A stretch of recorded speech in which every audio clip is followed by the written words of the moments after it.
মানে দুনিয়াতে আসার পরে রবের পরিচয় জানতে হবে, আমার রবকে, এবং আমার রবের জায়গায় জমিনে কারা কারা বসে আছে, দুইটা জিনিস জানতে হবে।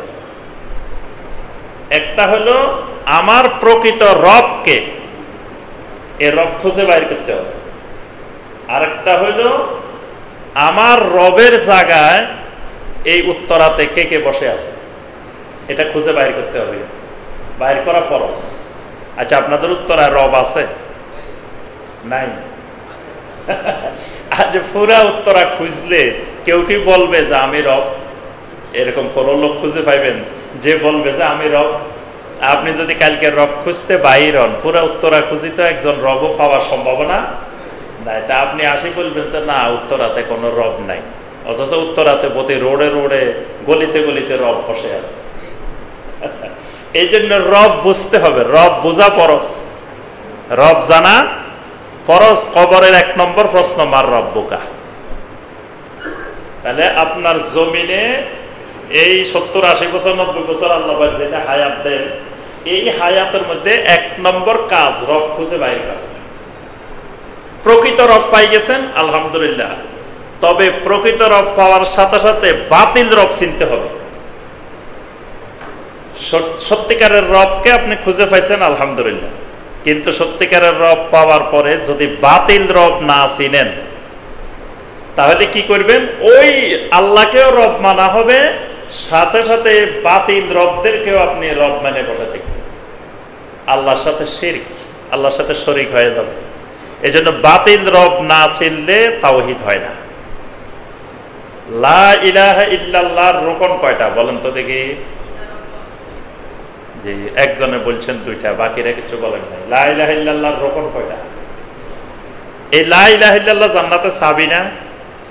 যে লা ইলাহা ইল্লাল্লাহ কি জান্নাতের চাবি? চাবিটা কি সবাই ঠিক করে রাখছেন? তাহলে জান্নাতে যাবেন কেন? চাবিয়ে যদি ঠিক না থাকে, চাবির দাঁত নাই, ধরেন দাঁত ভাঙে গেছে, এমন একটা চাবি নিয়ে গেছেন জান্নাতে ঢুকার জন্য, চাবির দাঁতে ঠিক নেই। এখন তালা যত ঘুরাইবেন তালা খুলবো।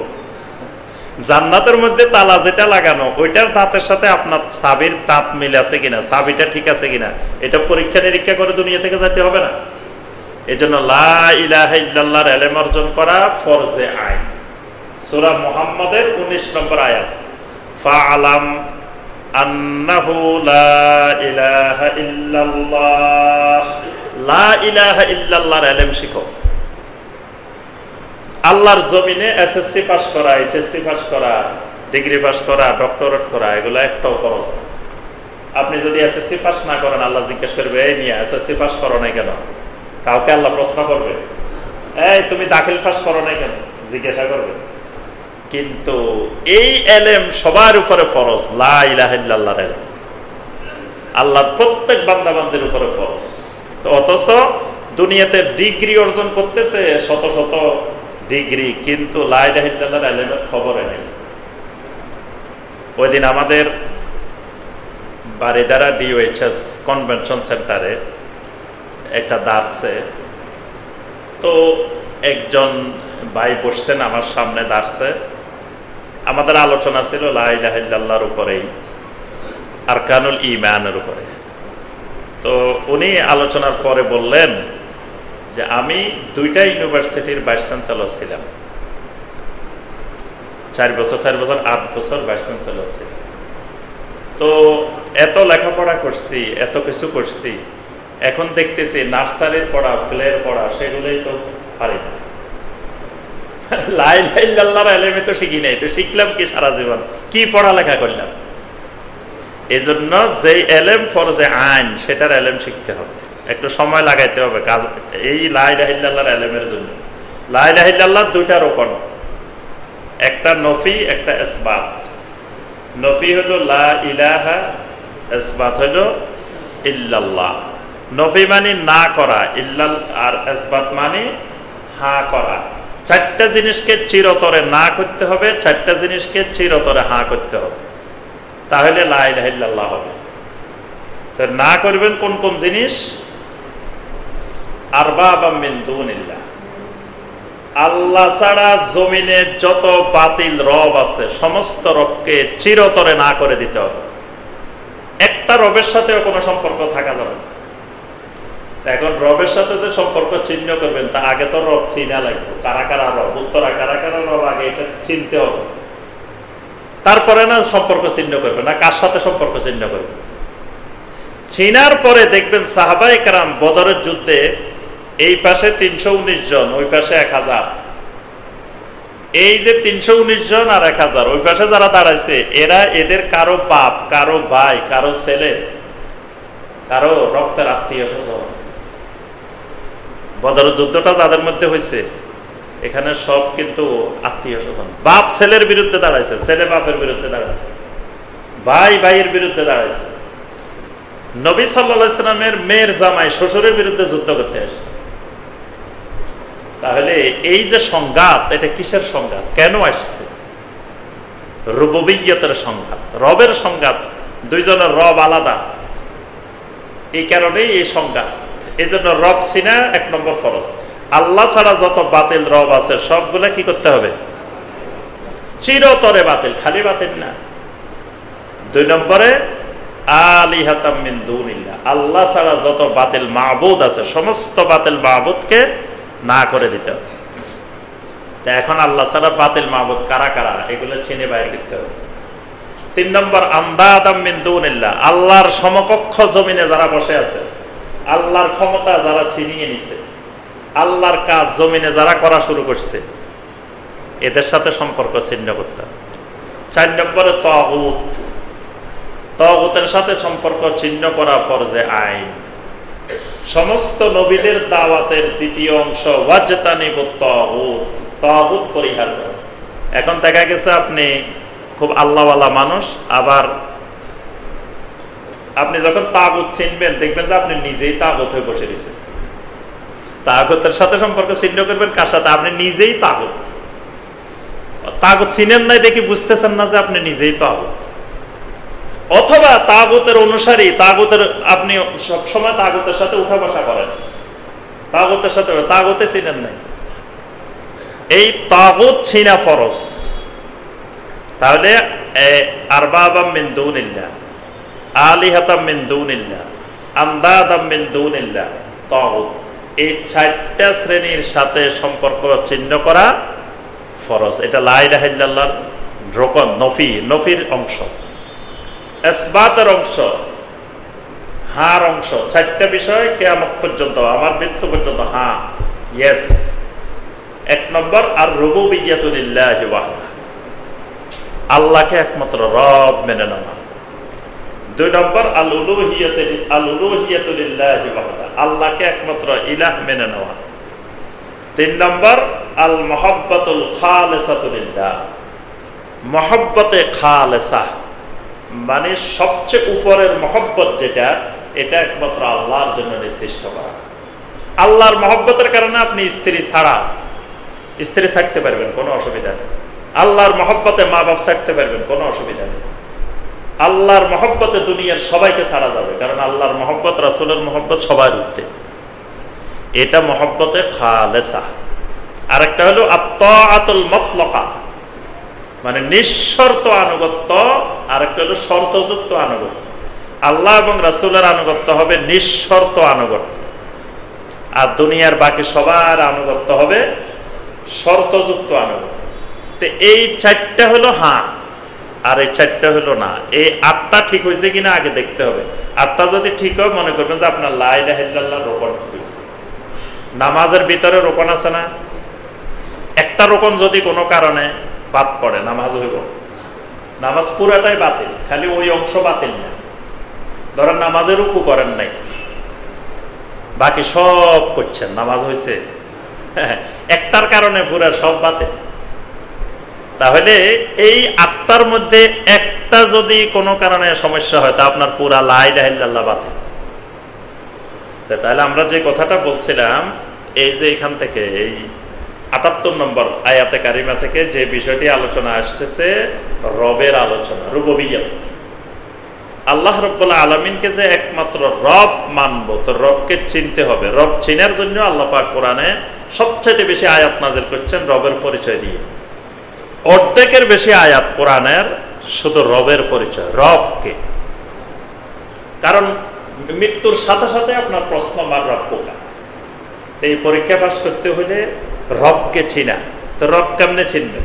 রব চিনার জন্য আল্লাহ পাক 4টা জিনিস দিয়েছেন। কয়টা জিনিস? 4টা জিনিস প্রত্যেক বান্দা বান্দির সাথে আল্লাহ দিয়ে দিয়েছেন রবকে খুঁজে পাওয়ার জন্য। 1 নম্বরে আল্লাহ পাক ফিতরাত দিয়েছেন। ফিতরাত সূরা রুমের 30 নম্বর আয়াত, ফিতরাতাল্লাহিল্লাতী ফাতারান নাস আলাইহা। যেদিন আল্লাহ পাক মানুষকে মায়ের পেটে রূহ দেন, এই রূহের সাথে সাথে আল্লাহ পাক ঈমানও দিয়ে দেন। এজন্য পৃথিবীতে প্রত্যেকটা শিশু মুসলিম হয়ে ঈমানদার হয়ে জন্মগ্রহণ করে। সে নাস্তিকের ঘরে হোক, কাফেরের ঘরে হোক, মুশরিকের ঘরে হোক, যার ঘরে হোক, সে কিন্তু মুসলিম হয়ে জন্মগ্রহণ করে। আল্লাহ পাক তাকে ঈমান দিয়ে দেন, তাওহীদ দিয়ে দেন। আল্লাহকে চিনার জন্য আল্লাহ একটা ফিতরত দিয়েছেন। এজন্য দেখবেন মানুষ আল্লাহকে মানুক আর না মানুক, সে বলে যে উপরওয়ালা একজন আছে। উপরওয়ালা আছে, তো উপরওয়ালা কে? আল্লাহর দিকে ইঙ্গিত করে। কিছু ছাওয়ার দরকার হলে দেখবেন মানুষ এই দিকে উপরের দিকে হাত তোলে। আমরা দোয়া করার সময় কোন দিকে হাত তুলি? উপরের দিকে। দেখবেন যে আল্লাহরে মানা না, হে উপরের দিকে হাত তোলে, মানে এটা তার ফিতরত। রবকে চিনার জন্য 1 নম্বরে আল্লাহ পাক দিয়েছেন কি? ফিতরত। 2 নম্বরে দিয়েছেন আকল। আল্লাহ পাক মানুষকে একটা আকল দিয়ে সৃষ্টি করছেন। এই আকলটা একটু খরচ করলে, একটু চিন্তা ফিকির করলে আকল দিয়ে রবকে খুঁজে পাবে। 3 নম্বর আসমানি কিতাব দিছেন। 4 নম্বর রাসূল দিছেন রবকে খুঁজে পাওয়ার জন্য। এই জন্য আসমানি কিতাবের এই কোরআনের অর্ধেকের বেশি আয়াত শুধু রবের পরিচয়। এই জন্য ইবনে আব্বাস রাদিয়াল্লাহু তাআলা আনহুমা বলেন, যদি তুমি কোরআন পড়ো তো অর্ধেকের বেশি আয়াতের কোনো তাফসীর লাগবে না, তুমি পড়বে আর বুঝবা, পড়বে আর বুঝবা, কোনো তাফসীর দরকার নেই। কারণ আল্লাহর পরিচয় যে আয়াতগুলো, এগুলোর কোনো তাফসীর লাগে না। এগুলো আল্লাহ এত সহজ করে দিয়েছেন যে কেউ পড়লেই বুঝবো। কারণ বান্দার যে জিনিস যত বেশি দরকার সেটাকে আল্লাহ তত সহজ করছে। আমাদের অক্সিজেন দরকার, বাতাস দরকার, এগুলো যদি কিনে কিনে ব্যবহার করতে হইতো তাহলে পৃথিবীতে কয়জন বাঁচি থাকত? এগুলো বেশি দরকার, আল্লাহ ফ্রি দিয়ে দিচ্ছেন। যে খাবার বেশি দরকার এটা রাস্তাঘাটে সব জায়গাতে পড়ে থাকে, বিনা পয়সায় পড়ে থাকে। কচুর শাক আরো যা যা আছে এখানে এগুলো কিনা লাগে না, এমনি পড়ে আছে, মানুষ খাইতে চায় না। কিন্তু এগুলা খাইলে মানুষ সুস্থ থাকে, এগুলোর মানুষের জন্য দরকার। যেই জিনিস যত দরকার সেই জিনিস আল্লাহ সুবহানাহু ওয়া তাআলা তত সহজলভ্য করে দিয়েছেন। যেই অঞ্চলে যে খাবার দরকার আল্লাহ পাক সেই অঞ্চলের মানুষের জন্য সেই খাবার দিয়েছেন। সবকিছু আল্লাহ রাব্বুল আলামিন পরিমিত পরিমাণ আকারে সৃষ্টি করছেন। তো এখন বান্দার সবচেয়ে বেশি দরকার রবকে চিনা। তো রবকে চিনার আয়াত যদি কঠিন হয় তো বান্দা রবকে চিনবে কেন? কারণ রবকে তো যেই কোনোদিন স্কুলে যায় না, মাদ্রাসা যায় না, তারও চিনা লাগবে। তো এর সামনে যদি কঠিন কঠিন আয়াত, কঠিন কঠিন শব্দ আল্লাহ ব্যবহার করেন, তাই হে চিনবে কেমনে? এ তো কোনোদিন লেখাপড়াই করে নাই। এই জন্য এই রবের পরিচয় যত আয়াত আছে এগুলো একেবারে সহজ আয়াত, কারো ব্যাখ্যাও লাগে না, তাফসীরও লাগে না। এখান থেকে রবের আয়াত। আল্লাহ পাক বলেন, ওয়াহুয়াল্লাযী আনশাআ লাকুমুস সামআ ওয়াল আবসারা ওয়াল আফইদা। ওয়াহুয়াল্লাযী, কোরআনে যত জায়গায় পাবেন হুয়াল্লাযী, এই হুয়াল্লাযী মানে রবের পরিচয়। হুয়াল্লাযী, তিনি সেই রব, তিনি সেই আল্লাহ। আল্লাযী আনশাআ লাকুমুস সামআ ওয়াল আবসারা ওয়াল আফইদা, যিনি তোমাদের জন্য সৃষ্টি করেছেন আস-সামআ, শ্রবণ শক্তি। শ্রবণ শক্তি, যে আমি কি বলতেছি আপনারা শুনতেছেন, আপনারা বললে আমি শুনতেছি। এই যে শোনার যে শক্তিটা, এটা যিনি সৃষ্টি করেছেন তিনি আমার একমাত্র রব, তিনি আল্লাহ। ওয়াল আবসার, ওয়াল আবসার, যিনি দেখার শক্তি, দেখার ইন্দ্রিয়, মানে চোখগুলাকে যিনি সৃষ্টি করেছেন। আচ্ছা, এখানে চোখ, এখানে কান, মাঝখানে কত দূর রাস্তা? যে কয় মাসের রাস্তা? 6 মাসের রাস্তায়। এই চোখ কোনোদিন কান দেখে নাই, কান কোনোদিন চোখ দেখে নাই, একটা আরেকটারে দেখে না, কিন্তু সাথে থাকে একবারে কাছাকাছি, কিন্তু একটা আরেকটাকে কোনোদিন দেখে না। এই জন্য আপনি নিজে চোখে কিছু দেখা আর কানে শোনা, এটা 6 মাসের পার্থক্য, বুঝে আসছে? এই জন্য আমরা কি করি, অনেকে আছে খালি শুনে নিজে পড়ে না। কয় ভাই যত বক্তা আছে বাংলাদেশে ইউটিউবে বসে বসে খালি ওয়াজ শুনি, খালি শুনে নিজে কিছু পড়ে না। এটা দিয়ে কোনোদিন হেদায়েত পাবে না। খালি শুনলে কোনোদিন হেদায়েত পাওয়া যাবে না। শোনার সাথে সাথে কি করতে হবে, চোখও লাগাইতে হবে, খালি কান দিয়ে হবে না। এই জন্য আল্লাহ পাকের প্রথম আয়াত ইকরা। ইকরা মানে কি? শোনো বলেন নাই আল্লাহ পাক, আল্লাহ বলছেন কি পড়। যখন শুনবেন পড়েন না। তা এবার ধরেন একদিন আমারটা শুনছেন, খুব ভালো লাগছে, আমাদের খতিব সাহেব অনেক ভালো কথা কইছে, অনেক সুন্দর বয়ান হচ্ছে। আরেকদিন আরেক হুজুরের ওয়াজ শুনছেন, তো এই হুজুর দেখছেন যে খতিব সাহেবের থেকে আরো নুরানি চেহারা, আরো পাগড়ি বড়, আরো দাড়ি বড়, আরো জুব্বা বড়, কয় না এটা আরো বড় হুজুর, ওনারটা ভালো লাগছে। আরেকদিন আরেকটা শুনছেন, কয় না এটা মনে হয় ভালো হইব। এইভাবে করে করে আপনি শিরিকের বেদাতে ডুবে যাবেন, আপনি সত্য হক কোনোদিন খুঁজে পাবেন না। কিন্তু শোনার সাথে সাথে যদি আপনি এটা পড়েন, নিজে চোখে দেখেন, একটা হাদিস বলছে ওই হাদিসটা আপনি দেখে নিছেন হাদিসের মধ্যে, বা আয়াতটা আপনি দেখে নিছেন, এবার দুনিয়ার যত বড় লোক আসুক আর যাই হোক আপনাকে কিন্তু আর ফিরাইতে পারবে না। কিন্তু শুনলে একদিন একটা ভালো লাগছে, একদিন একটা ভালো লাগছে, একদিন এটা ভালো লাগছে, আপনি রাস্তা হারাই ফেলবেন। এজন্য শোনাও ভালো কাজ, কিন্তু শোনার সাথে সাথে পড়তে হবে, পড়ালেখা করতে হবে। তো এজন্য আল্লাহ সুবহানাহু ওয়া তাআলা শ্রবণ শক্তি যেমন দিয়েছেন, দেখার শক্তিও বান্দাকে দিয়েছেন। ওয়াল আফইদা, শুনছে দেখছে। এর পাশাপাশি আল্লাহ বলেছেন ওয়াল আফইদা, তার অনুধাবন শক্তি, বোঝার শক্তি, তার জন্য একটা হৃদয়, এটাও যিনি সৃষ্টি করে দিয়েছেন তিনি হলেন আল্লাহ, তিনি রব। কলিলাম মা তাশকুরুন, খুব অল্প সংখ্যক মানুষ এই জিনিসগুলার শুকর আদায় করে। আল্লাহ যে শ্রবণ শক্তি দিছেন, দেখার শক্তি দিছেন, বোঝার শক্তি দিছেন, এটা পৃথিবীর অল্প কিছু মানুষ শুকরগুজারি করে। তাহলে বোঝা যায় পৃথিবীর অধিকাংশ মানুষ নাশকরি করে, আল্লাহ শুকর আদায় করে না। ওয়াহুয়াল্লাযী যারাকুম ফিল আরদি ওয়া ইলাইহি তুহশারুন, তিনি হলেন সেই আল্লাহ যিনি তোমাদেরকে জমিনের মধ্যে ছড়িয়ে ছিটিয়ে দিয়েছেন। আমরা ওই যে ধানের জন্য বীজ বপন করে না, এগুলো জমিনে ছিটাই দিতে হয় না, তারপরে জমিনের মধ্যে সার ছিটায়, বিভিন্ন ওষুধ ছিটায় না। আল্লাহ পাক মানুষকে সমগ্র পৃথিবী ব্যাপী জমিনের মধ্যে ছিটাই দিচ্ছে। এই ছিটাই দেওয়ার কারণে আজকে সমগ্র পৃথিবী ব্যাপী মানুষ। আচ্ছা, এখন আমাদের কাছে যদি আল্লাহ পাক একটা অ্যাপ্লিকেশন দিয়ে দিতেন, ফর্ম দিয়ে দিতেন, দিয়ে বলতেন যে আচ্ছা কে কোন দেশে যাইতে চাও নাম লিখে দাও, তাহলে কি বাংলাদেশে কেউ নাম দিত? বাংলাদেশ খালি পড়ে দেখত, কোনো মানুষ পাওয়া যেত না বাংলাদেশে বসবাস করে। সবাই আমেরিকার নাম দিত, ইউরোপের নাম দিত ওইসব দেশে যাওয়ার জন্য। তা আল্লাহ আমাকে এখানে পাঠান, এই দেশে পাঠান, এই দেশে পাঠান। তো এই গরিব দেশ বা এইসব অঞ্চল এগুলাতে কেউ আসতোই না। তা আল্লাহ বলছেন তিনি সে আল্লাহ যিনি তার নিজ ক্ষমতা বলে বান্দাকে জমিনে ছড়াই দিয়েছে। বান্দার কাছে জিজ্ঞাসা করেন নাই কে কোথায় যাবে না যাবে, আল্লাহ যেখানে ভালো মনে করছেন তাকে ওই জমিনে আল্লাহ সুবহানাহু ওয়া তাআলা পাঠিয়ে দিয়েছেন। ওয়া ইলাইহি তুহশারুন, তবে এই ছড়িয়ে ছিটিয়ে থাকার অর্থ এই নয় আল্লাহ আবার একত্রিত করতে পারবেন না। ওয়া ইলাইহি তুহশারুন, আবার আল্লাহ রাব্বুল আলামিন সবাইকে হাসরের ময়দানে একত্রিত করে নিয়ে আসবেন। সুবহানাল্লাহ। ওয়া হুয়াল্লাযী ইউহয়ী ওয়া ইউমীত, তিনি সে আল্লাহ যিনি জীবন দান করেন, মৃত্যু দান করেন। ওয়া লাহু ইখতিলাফুল লাইলি ওয়ান নাহার, এই দিন রাত্রির পরিবর্তন এটা যিনি করেন তিনি আল্লাহ। আফালা তাকিলুন, এর পরেও কি তোমরা অনুধাবন করবে না, বুঝবে না? বাল ক্বালু মিসলা মা ক্বালাল আউয়ালুন, আসলে এরা এত কিছু দেওয়ার পরেও ওই কথাটাই বলে যে কথাটা তাদের পূর্বপুরুষেরা বলতো।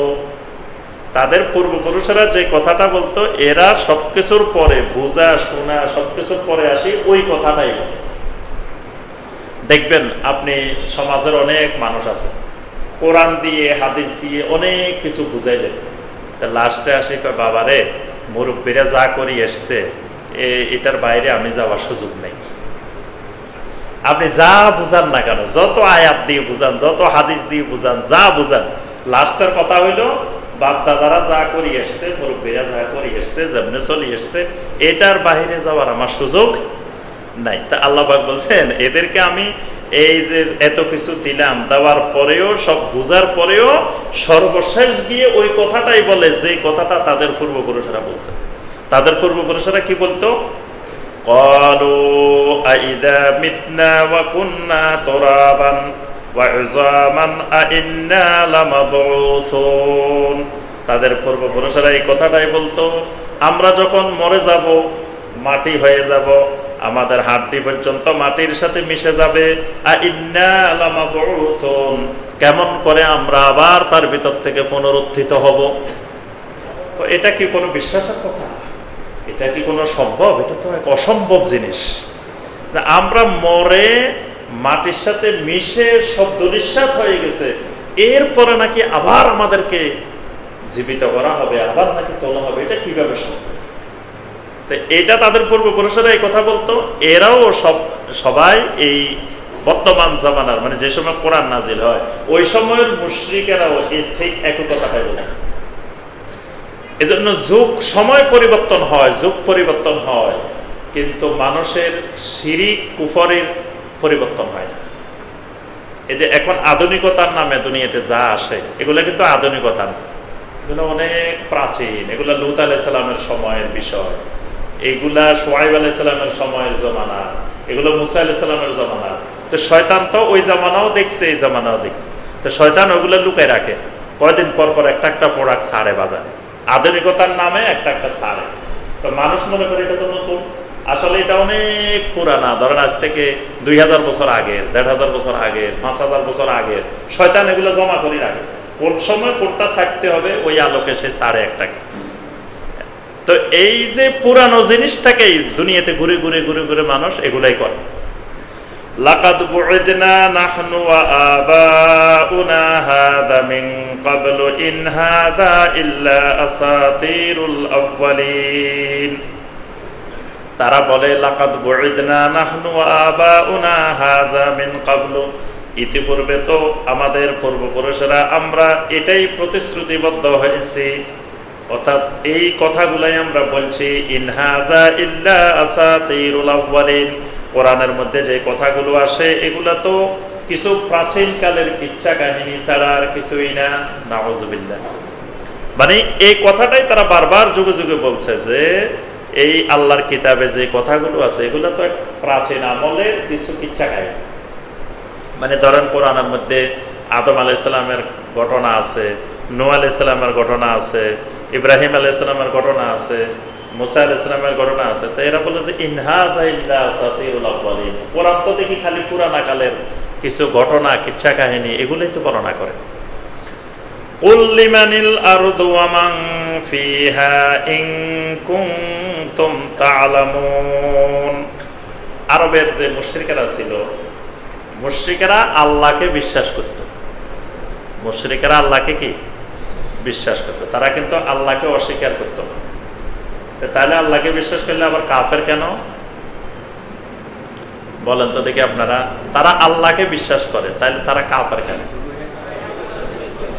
আল্লাহকে বিশ্বাস করে কিন্তু তাওহীদের ভিত্তিতে বিশ্বাস করে। মানে আল্লাহর সাথে আরো 360 জন, মোট 361 জনে বিশ্বাস করে। আল্লাহকেও করে, আল্লাহর সাথে আরো কয়জন? 360 জন। তো তারা বিশ্বাস করে 361 জনে। কিন্তু নবী সাল্লাল্লাহু আলাইহি ওয়াসাল্লাম এসে বলছেন না, 360 জন একেবারে বাদ, শুধু আল্লাহকে বিশ্বাস করতে হবে, শুধু আল্লাহকে মানতে হবে। এখন এই মানুষগুলো কিন্তু আল্লাহকে বিশ্বাস করে, এই জন্য তারা বাইতুল্লাহ হজ করে। প্রতি বছর মক্কার মুশরিকেরা হজ করত। তারা জানে ঘর এটা আল্লাহর ঘর, আল্লাহর ঘরে হজ করে, আল্লাহর ঘরের খেদমত করে, আল্লাহর ঘরে তাওয়াফ করে, আল্লাহর ঘরের পরিচয় দিয়ে সারা পৃথিবীতে তারা চলে। আরবের কুরাইশদেরকে সারা পৃথিবী সম্মান করত। কেন সম্মান করত? এরা আল্লাহর ঘরের খাদেম, বাইতুল্লাহর খাদেম। তাহলে আল্লাহর ঘর দিয়ে তারা পৃথিবীতে শ্রেষ্ঠত্ব অর্জন করছে। তাদের কোনো কিছু দরকার হলে আল্লাহর কাছে দোয়াও করত। সাগরের মাঝখানে যদি বিপদে পড়ে তখন একেবারে আল্লাহর কাছে দোয়া করতে করতে অবস্থা খারাপ হয়ে যেত। আল্লাহ, এখন শুধু আপনি আমাদেরকে বাঁচাইতে পারেন। কিন্তু আল্লাহ যখন বাঁচায় নিয়ে আসে তখন বলে যে সুন্দরবন ছিল এই জন্য আমরা রক্ষা পাইছি। তা আগে সুন্দরবন ছিল এটা মনে ছিল না? আগে তো আল্লাহর কাছে চাইছে। কি বাংলাদেশে এরকম হয় না? দেখবেন যে 10 নম্বর মহাবিপদ সংকেত, ঘূর্ণিঝড় উঠবো, তো কয় সবাই আল্লাহর কাছে দোয়া করেন, আল্লাহর কাছে চান। তো ঘূর্ণিঝড়ে তো ক্ষতিগ্রস্ত হয় নাই। এবার কয় সুন্দরবন ছিল আমাদের, এই জন্য আমরা বাঁচে গেছি। তো সুন্দরবনে কি বাঁচানোর ক্ষমতা আছে? এটা আল্লাহ সুবহানাহু ওয়া তাআলা আমাদের উপরে না দিয়ে আল্লাহ ওই দিক দিয়ে নিয়ে আমাদেরকে বাঁচাই দিচ্ছেন। এটা তো সুন্দরবনে বাঁচায় নাই, সুন্দরবনে রক্ষা করে নাই, রক্ষা তো করছে কে? আল্লাহ রাব্বুল আলামিন। তো এই জন্য তারা ওই মক্কার মুশরিকেরা আল্লাহকে বিশ্বাস করে, আল্লাহর কাছে দোয়াও করে এবং আল্লাহকে সৃষ্টিকর্তা মানে, আল্লাহকে রিজিক দাতা মানে, আল্লাহকে পরিচালনাকারী মানে, আল্লাহকে জীবন মৃত্যু দাতা মানে। কিন্তু একমাত্র আল্লাহর ইবাদত করবে এটাতে তারা রাজি নেই। কেন রাজি নেই? একমাত্র আল্লাহর ইবাদত করলে অসুবিধা কোথায় সেগুলোও কিন্তু তারা বর্ণনা করছে। তারা কিন্তু কোনো কিছু গোপন রাখে নাই, তারা রাসূলের কাছে সব বলছে। কেন তারা মানে না এটারও তারা যুক্তিগুলো উপস্থাপন করছে। 1 নম্বর যুক্তি যে আল্লাহ একজনে এত কাজ কিভাবে করবে? তারা আল্লাহর খুব দরদি, আল্লাহর একটু কাজ কমাইতে চায়। তারা বলে যে আল্লাহ একা যদি সব করে তা আল্লাহর উপরে চাপ বেশি পড়বে না। তো এই জন্য তারা 360 জন রাখছে আল্লাহর সহযোগী হিসেবে। আল্লাহর ডিপার্টমেন্টগুলো ভাগ করে দিছে যাতে আল্লাহ বেশি কাজ করতে না হয়। এই জন্য তারা বলতো যে আমরাই তো আল্লাহর প্রকৃত বন্ধু, আল্লাহকে বেশি কষ্ট দিই না। আমাদের কিছু দরকার হইলে আমরা যাই কার কাছে? ওই 360 জনের কাছে। সেখানে ডিপার্টমেন্ট ভাগ করা আছে। কারো সন্তান হয় না, এর কাছে যাইব। কারো চাকরি হইতেছে না, এর কাছে যাইব। কারো অসুখ ভালো হইতেছে না, এর কাছে যাইব। এরকম ভাগ করা আছে ডিপার্টমেন্ট। তাহলে আর আল্লাহর কাছে যাওয়া লাগতেছে না। এখন পৃথিবীর সব মানুষ যদি আল্লাহর কাছে যায় তা আল্লাহ একা কয় দিক সামলাবে? নাউযুবিল্লাহ। এটা হলো এদের একটা যুক্তি। তারা বলছে সূরা সাদের 5 নম্বর আয়াত, আজআলাল আলিহাতা ইলাহান ওয়াহিদা ইন্না হাযা লাশাইউন উজাব। মুহাম্মদ সাল্লাল্লাহু আলাইহি ওয়াসাল্লাম যে কথা বলে এটা তো দুনিয়ার সেরা আশ্চর্যজনক কথা, যে মাবুদ আরো বাড়ানো দরকার। আমরা চিন্তা করতেছি আরো বাড়াইতে হবে। কারণ হলো 361 জনের পরেও কিন্তু আমরা শান্তিতে নাই, অশান্তির মধ্যে আছি। তাহলে মাবুদ আরো বাড়ানো দরকার। এখন মুহাম্মদ সাল্লাল্লাহু আলাইহি ওয়াসাল্লাম এসে বলতেছে মাবুদ কমাই দেওয়ার জন্য। তাহলে এটা আশ্চর্যজনক কথা না? কারণ এটা কমাইলে তো আরো সমস্যা। ধরেন আমাদের উপদেষ্টা আছে 20-21 জন, এখন উপদেষ্টার দ্বারা হয়তো যদি আমরা মনে করি যে হইতেছে না, তাহলে আরো বাড়ানো দরকার। যে 21 জনের জায়গায় আরো 25 জন করা দরকার, 30 জন করা দরকার। কাজ যেহেতু চাপ পড়ছে বেশি, তো তারা বলতেছে যে আমরা চাইতেছি আরো বাড়ানোর জন্য মাবুদ। আর মুহাম্মদ সাল্লাল্লাহু আলাইহি ওয়াসাল্লাম এসে বলতেছেন কি কমাই দেওয়ার জন্য। এটা তো মহা আশ্চর্যজনক কথা। এটা হলো ওদের একটা যুক্তি। আর একটা যুক্তি হলো, আচ্ছা আমরা যদি আল্লাহরে পাইতে চাই, আল্লাহরে কি আমরা সরাসরি পাওয়া যায়? আল্লাহকে পাইতে হইলে যারা আল্লাহর মুকাররাবিন বান্দা তাদের মাধ্যমে পাইতে হবে। ধরেন আপনি আল্লাহর কাছে কিছু চাইবেন, এখন তা আপনি এখানে মসজিদের মধ্যে বসে বসে চাইতেছেন আল্লাহ আমাকে এটা দেন, আল্লাহ আমাকে এটা দেন। তা এখন আপনি চিন্তা করলেন আহারে আল্লাহ কি আমার চিনে? আল্লাহ কি আমাকে চিনে? আমি যে চাইতেছি আল্লাহ এটা দেন, এটা দেন, এটা দেন, তা আল্লাহ কেমনে দিবে? আল্লাহ কি আমার চিনে? তা আল্লাহ চিনে কারে? এবার উত্তর খুঁজতে হবে যে কারে আল্লাহ চিনে। তার মাধ্যমে গেলে আল্লাহ এটা তাড়াতাড়ি দিয়ে দিবে। কারণ ধরেন আপনি এমপি সাহেবের কাছে যাবেন, তা এমপি সাহেবের উত্তরা সব মানুষের চিনে, তো কিছু মানুষ আছে এদেরকে চিনে। তা আপনি যদি তারে সাথে করে নিয়ে যান তাহলে এমপি সাহেব তো আপনার কাজটা দ্রুত হয়ে যাবে। এটা আপনি সরাসরি চলে গেছেন, কারণে নেন কয় তুমি কোন সেক্টরে, কয় 11 নম্বর সেক্টর, তোমার তো চিনি না। তো যারা চিনে 11 নম্বর সেক্টরে তারে নিয়ে গেলে কাজটা তাড়াতাড়ি হবে না? তো মক্কার মুশরিকদের কথা যে আল্লাহ কি আমাদেরকে চিনে, তাহলে আমরা যে মূর্তি বানাইছি এগুলো সব আল্লাহর ওলিদের মূর্তি, আল্লাহর মুকাররাবিন বান্দাদের মূর্তি। তাহলে এদের মাধ্যমে গেলে আল্লাহ তাড়াতাড়ি দিয়ে দিবে।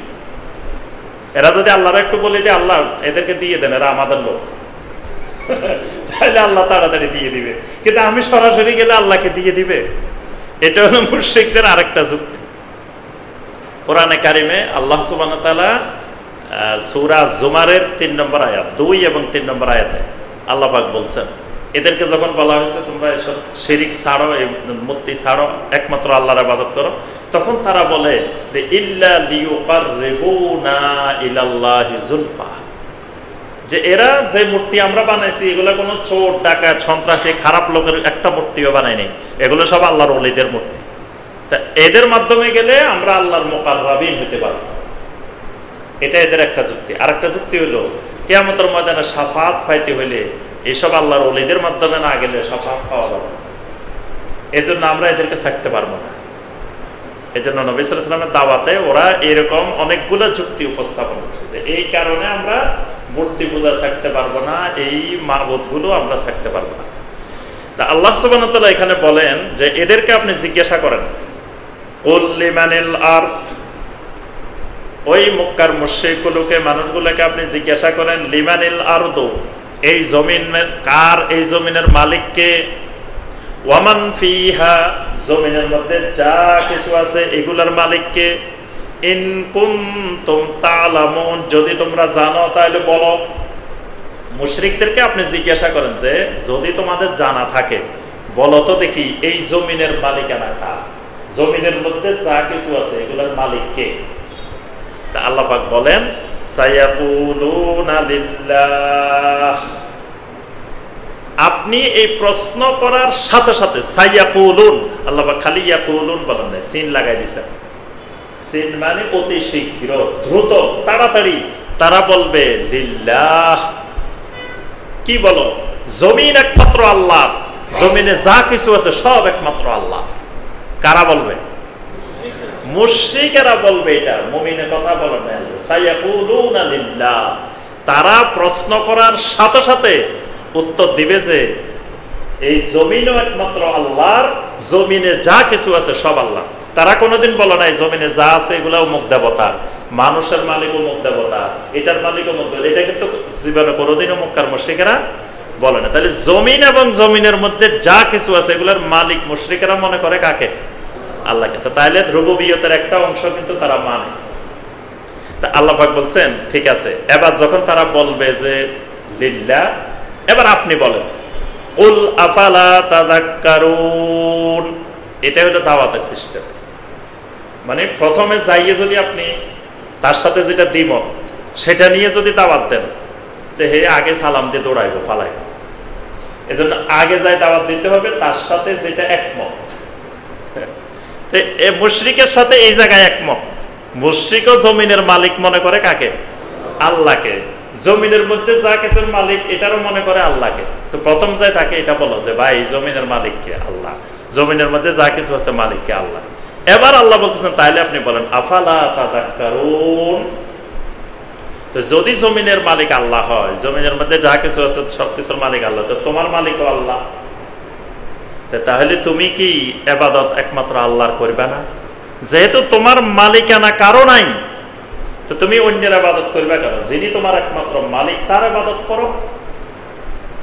তাহলে প্রথম দাওয়াত শুরু করছেন কি দিয়ে? তাওহীদুর রুবুবিয়্যাহ দিয়ে। শেষ করলেন কি দিয়ে? উলুহিয়্যাত দিয়ে, ইবাদত দিয়ে। তো একমাত্র আল্লাহর ইবাদত করো। যদি আল্লাহ তোমার একমাত্র মালিক, এদের ইবাদত করবে কেন? এরা তোমার কি?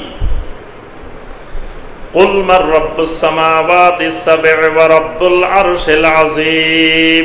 দেখেন মুশরিকেরা খালি যে জমিনের মালিক আল্লাহকে মানে তা না, মুশরিকেরা আল্লাহর আরশের উপরও বিশ্বাস করে। আল্লাহর যে আরশ আছে, আরশে আযীম আছে, সেটাও বিশ্বাস করে। আল্লাহ বলছেন এদেরকে জিজ্ঞাসা করেন মার রাব্বুস সামাওয়াতিস সাব'i, বলো দেখি সাত আসমানের রব কে? ওয়া রাব্বুল আরশিল আযীম, আরশে আযীমের রব কে? সায়াকুলুনা লিল্লাহ, বলার সাথে সাথে মুশরিকেরা জবাব দিবে লিল্লাহ, সাত আসমানের মালিক আল্লাহ, আরশে আজিমের রব একমাত্র আল্লাহ। সুবহানাল্লাহ। মুশরিকেরা বলবে, এবার আপনি বলেন কুল আফালা তাত্তাকুন, এবার আপনি বলেন তাহলে কি ওই আল্লাহকে ভয় করার দরকার নাই? যে আল্লাহ সপ্তম আকাশের মালিক, আরশে আজিমের মালিক, তো সেই আল্লাহকে কি ভয় করার দরকার নাই? এটা হলো দাওয়াতের সিস্টেম। কুল মান বিয়াদিহি মালাকুতু কুল্লি শাই ওয়া হুয়া ইউজিরু ওয়া লা ইউজারু আলাইহি ইন কুনতুম তা'লামুন। রাসূল, আপনি তাদেরকে প্রশ্ন করেন, মান বিয়াদিহি মালাকুতু কুল্লি শাই, বলো দেখি প্রত্যেকটি জিনিসের মালিকানা কার হাতে? ওয়া হুয়া ইউজিরু ওয়া লা ইউজারু আলাইহি, কে তিনি যার কাছে মানুষ আশ্রয় নেয়, তিনি কোথাও আশ্রয় নেওয়া লাগে না। মুশরিকদের কাছে প্রশ্ন করেন যে কার হাতে সব মালিকানা সমস্ত জিনিসের, এবং যিনি কোথাও আশ্রয় নেন না, যার কাছে সবাই গিয়ে কি করতে হয়? আশ্রয় নিতে হয়। ইন কুনতুম তা'লামুন, যদি তোমাদের জানা থাকে উত্তর দাও দেখি। আল্লাহ পাক বলেন এই প্রশ্ন করার সাথে সাথে সায়াকুলুনা লিল্লাহ, মুশরিকেরা বলে উঠবে যে এটা তো আল্লাহ, সমস্ত জিনিসের সমস্ত মালিকানা একমাত্র আল্লাহর হাতে, আল্লাহর কাছেই সবাইকে আশ্রয় নিতে হয়, আল্লাহ কারো কাছে আশ্রয় নিতে হয় না। কুল ফাআন্না তুসহারুন, এবার আপনি বলেন তাহলে ও মক্কার মুশরিকেরা, ও আল্লাহর বান্দারা, ফাআন্না তুসহারুন, তোমাদেরকে কে জাদুগ্রস্ত করেছে? সেহের থেকে তুসহারুন, বলো দেখি তোমাদেরকে কে জাদুগ্রস্ত করেছে? মানে তোমরা বলতেছো যে সবকিছুর মালিক আল্লাহ, আল্লাহর কাছে আশ্রয় নিতে হয়, আল্লাহকে সব মানতেছ, তো তাহলে তোমরা আল্লাহকে বাদ দিয়ে এসব মাবুদের ইবাদত কেন করতেছ? তোমাদেরকে তো কেউ না কেউ জাদু করে দিচ্ছে। জাদু করছে কে? শয়তান, ইবলিস তোমাদেরকে জাদু করে দিছে, তোমাদেরকে আরেক দিকে নিয়ে গেছে, উল্টা পথে নিয়ে গেছে। তোমাদের রাস্তা এটা না, রাস্তা আমি যেটা দেখাইতেছি ওইটাই ওই রব্বুল আরশেল আজিমের রাস্তা, ওইটাই বিয়াদিহি মালাকুতু কুল্লি শাইয়ের রাস্তা, ওইটাই রব্বুস সামাওয়াতিস সাবএর রাস্তা, ওইটাই লিমানিল আরদের রাস্তা। বাল আতাইনাহুম বিল হাক্কি ওয়া ইন্নাহুম লাকাযিবুন। আল্লাহ পাক বলেন আসল কথা যেটা, এই প্রশ্নগুলোর পরে আল্লাহ বলেন বাল মানে এতক্ষণ পর্যন্ত যা বলা হয়েছে এর আসল কথা, মূল পয়েন্ট এটা। আতাইনাহুম বিল হাক্কি, আমি তাদেরকে সত্য প্রদান করেছি, হক প্রদান করেছি, মানে আমি তাদেরকে সত্য বোঝার জন্য, সত্য জানার জন্য সবকিছু প্রদান করছি। আচ্ছা, সত্য মানে কি, হক মানে কি? কোরআনে বারবার আল্লাহ বলছে হক, হক সত্য মানে কি, এটা বুঝেন কিনা? এখানে হক বলতে প্রথমত আল্লাহ সুবহানাহু ওয়া তাআলা নিজেকে বোঝান। আল্লাহ সুবহানাহু ওয়া তাআলা কি? হক। আল্লাহ সুবহানাহু ওয়া তাআলা হক। আল্লাহ পাক হলেন হক মাবুদ। আল্লাহ পাক হলেন কি? হক মাবুদ। জমিনে যত মাবুদ আছে এগুলো সব হলো বাতিল মাবুদ। সূরা আল হজ্জের ৬২ নম্বর আয়াত, যালিকা বিআন্নাল্লাহা হুয়াল হক, বিআন্নাল্লাহা হুয়াল হক, আল্লাহ হলেন হক। আর ওয়া আন্নামা ইয়াদউনা মিন দুনিহি হুয়াল বাতিল, আল্লাহ ছাড়া যত মাবুদকে তোমরা ডাকো, দুনিয়ার মানুষেরা ডাকে, এরা সব হইল বাতিল। তাহলে কোরআনে যত জায়গায় দেখবেন হক, প্রথম কথা হক মানে কে? আল্লাহ। আচ্ছা, এবার বলেন দেখি লা ইলাহা ইল্লাল্লাহর অর্থ কি? জি, আল্লাহ ছাড়া এটা সমাজে প্রচলিত ভুল, বলে যে আল্লাহ ছাড়া কোনো মাবুদ নাই, আল্লাহ ছাড়া সত্য কোনো মাবুদ নেই, আল্লাহ ছাড়া সত্য কোনো মাবুদ নাই। লা মাবুদা বিহাক্কিন ইল্লাল্লাহ, আল্লাহ ছাড়া সত্য কোনো মাবুদ নেই। এটাই হলো কালেমার সঠিক অর্থ, লা ইলাহা ইল্লাল্লাহর সঠিক অর্থ। তো এই যে হক, লা মাবুদা বিহাক্কিন, মানে আল্লাহ হলেন একমাত্র হক মাবুদ। আরেকটা হক বললে কোরআনকে বোঝাবে, কোরআনের আরেক নাম হক, কোরআনের আরেক নাম হক। ওয়াল্লাযী আরসালা রাসূলাহু বিল হুদা ওয়া দীনিল হক, রাসূলকে আল্লাহ পাঠিয়েছেন হেদায়েত সহকারে এবং দ্বীনে হক সহকারে। এই হক মানে হলো কোরআন, হক মানে ইসলাম, হক মানে ওহী, হক মানে আসমান জমিনের ব্যবস্থাপনা। মানে কোরআনে কারিমে হকটা এই অনেকগুলো অর্থে বোঝায়। আল্লাহ পাক বলেন এখানে মূল কথা হলো আতাইনাহুম বিল হক, আমি তাদের কাছে সত্য সহকারে আপনাকে পাঠিয়েছি। ওয়া ইন্নাহুম লাকাযিবুন, কিন্তু তারা এটাকে মিথ্যা প্রতিপন্ন করে, ওই হককে মিথ্যা প্রতিপন্ন করে। মাত্তাখাযাল্লাহু মিন ওয়ালাদিন, আল্লাহ রাব্বুল আলামিন কোনো সন্তান গ্রহণ করেন নাই, আল্লাহ কোনো সন্তান গ্রহণ করেন নাই, আল্লাহর কোনো ছেলে মেয়ে নাই। মক্কার মুশরিকেরা মনে করত ফেরেশতারা আল্লাহর মেয়ে, ইহুদিরা মনে করত উযাইর আল্লাহর ছেলে, খ্রিস্টানেরা মনে করত ঈসা আলাইহিস সালাম আল্লাহর ছেলে। তাহলে ইহুদিরও আল্লাহর ছেলে বানাইছে, খ্রিস্টানেরও আল্লাহর ছেলে বানাইছে, মুশরিকেরা মেয়ে বানাইছে। এই জন্য মুশরিকদের যত মূর্তি সব মহিলা মূর্তি, সব দেখবেন মেয়ে। দুর্গা দেখছেন ওরে দেখছে, এখন মানে কয় না, দেখেন নাই, পুরুষ না মহিলা? লক্ষ্মী, কালী, যা আছে সব কি মহিলা। তো মহিলা কেন? মহিলার কারণ হচ্ছে এরা বিশ্বাস করে যে আল্লাহর ফেরেশতারা আল্লাহর কি মেয়ে। এজন্য যুগে যুগে মুশরিকেরা ওই মেয়ে মূর্তি বানায়, মহিলা মূর্তি বানায়। তো এখানে আল্লাহ পাক বলছেন মাত্তাখাযাল্লাহু মিন ওয়ালাদিন, আল্লাহ পাক কোনো সন্তান ছেলেও গ্রহণ করেন নাই, মেয়েও গ্রহণ করেন নাই। ওয়া মা কানা মাআহু মিন ইলাহিন, আল্লাহর সাথে কোনো মাবুদও নাই, আল্লাহর সাথে আর কোনো ইলাহ, কোনো মাবুদও নাই। তো যদি এটা প্রমাণ কি? আল্লাহ বলতেছেন যদি আমার ছেলে মেয়ে থাকতো, যদি আমার সাথে আরো দুই একটা মাবুদ থাকতো, তো অবস্থাটা কি হইতো?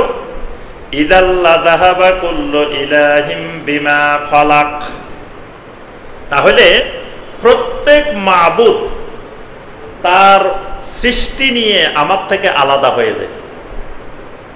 ধরেন এই মাবুদে 1 কোটি মানুষ বানাইছে, তো হে কইতে যে আমার 1 কোটি তোমার আন্ডারে থাকবো কেন, আমার 1 কোটি আমার আন্ডারে থাকবে।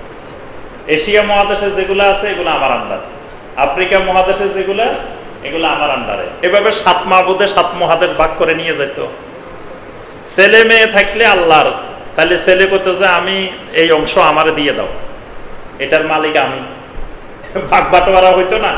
তা আল্লাহ পাক বলছেন ইদাল্লা যাহাবা কুল্লু ইলাহিম বিমা খালাক, যদি আমার সাথে কোনো ইলাহ থাকতো তাহলে প্রত্যেক ইলাহ তার সৃষ্টি নিয়ে সে আমার থেকে আলাদা হয়ে যেত। তাহলে পুরা জমিন, পুরা আসমান এভাবে খন্ড খন্ড ভাগ ভাগ হয়ে থাকে, এটাই মাবুদের, এটাই মাবুদের, এটাই মাবুদের। কিন্তু পুরা জমিনে আসমানে কোথাও দেখবে না যে এরকম কোনো ভাগ হয়েছে। ওয়ালা আলা বাদুহুম আলা বাদিন, আবার অনেক সময় মাবুদে মাবুদে মারামারিও হইতো আধিপত্য নিয়ে। ওয়ালা আলা বাদুহুম আলা বাদ, একজনের উপরে আরেকজনে আধিপত্য বিস্তার করারও চেষ্টা করত।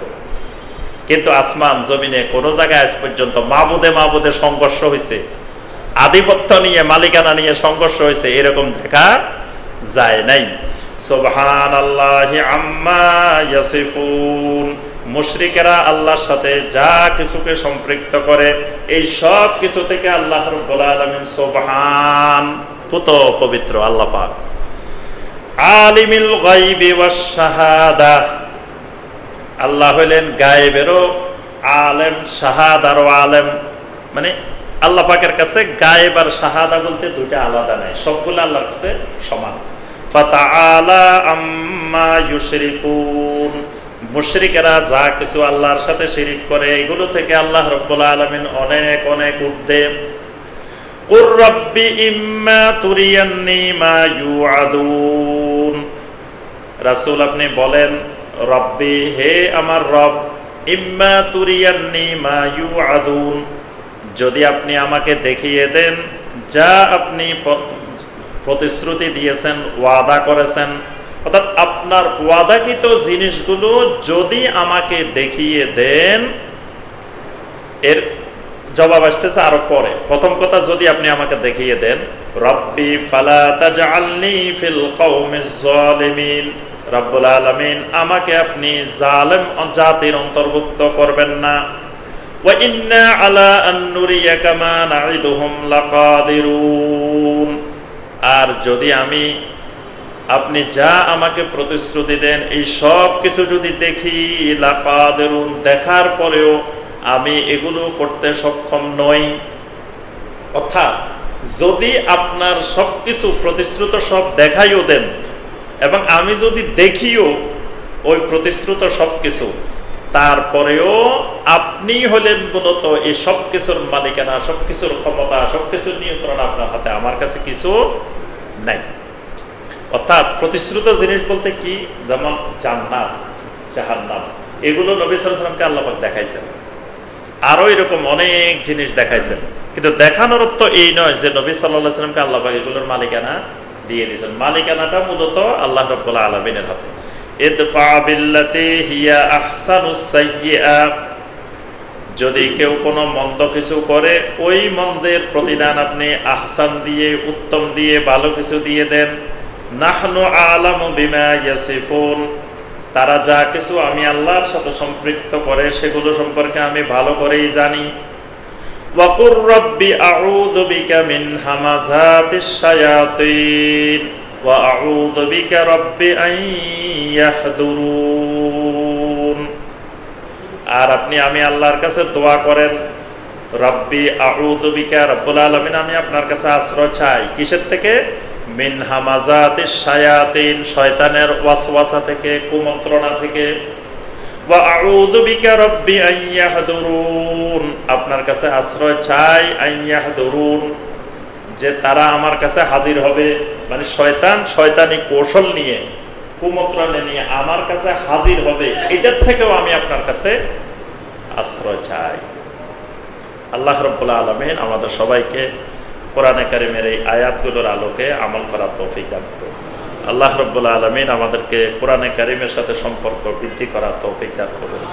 আল্লাহ রাব্বুল আলামিন আমাদেরকে কোরআনে কারিমকে কিয়ামতের ময়দানে আমাদের জন্য হুজ্জাত হিসাবে, দলিল হিসাবে কায়েম হওয়ার আল্লাহ পাক তৌফিক দান করুন। কোরআনে কারিমকে আল্লাহ পাক আমাদের জন্য শাফাআতকারী বানিয়ে দিন। কোরআনে কারিমের সাথে আমাদের সম্পর্ক গভীর করার আল্লাহ পাক তৌফিক দান করুন। সমস্ত ফিতনা থেকে আল্লাহ রাব্বুল আলামিন আমাদেরকে বেঁচে থাকার জন্য কোরআনকে আঁকড়ে ধরার, সুন্নাহকে আঁকড়ে ধরার আল্লাহ পাক তৌফিক দান করুন। আল্লাহ রাব্বুল আলামিন আমাদের সকলের উপরে রহম করুন। আল্লাহ সুবহানাহু ওয়া তাআলা আমাদেরকে মৃত্যু পর্যন্ত তাওহীদের উপরে, ঈমানের উপরে ইস্তিকামত থাকার তৌফিক দান করুন। আমিন ইয়া রাব্বাল আলামিন। সুবহানাকা আল্লাহুম্মা বিহামদিকা আশহাদু আল্লা ইলাহা ইল্লা আনতা আস্তাগফিরুকা ওয়া আতুবু ইলাইক। আসসালামু আলাইকুম ওয়া রাহমাতুল্লাহি ওয়া বারাকাতুহু।